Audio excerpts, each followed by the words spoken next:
بسم اللہ الرحمن الرحیم۔ السلام علیکم ورحمۃ اللہ وبرکاتہ۔ اللہم صلی علی محمد وعلی آل محمد۔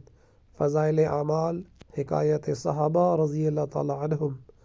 حضور صلی اللہ علیہ وآلہ وسلم کا صدقے کی کھجور کے خوف سے تمام رات جاگنا۔ ایک مرتبہ نبی اکرم صلی اللہ علیہ وآلہ وسلم تمام رات جاگتے رہے اور کروٹیں بدلتے رہے۔ ازواج مطہرات میں سے کسی نے عرض کیا، یا رسول اللہ، آج نیند نہیں آتی؟ ارشاد فرمایا کہ ایک کھجور پڑی ہوئی تھی، میں نے اٹھا کر کھا لی تھی کہ ضائع نہ ہو۔ اب مجھے یہ فکر ہے کہ کہیں وہ صدقہ کی نہ ہو۔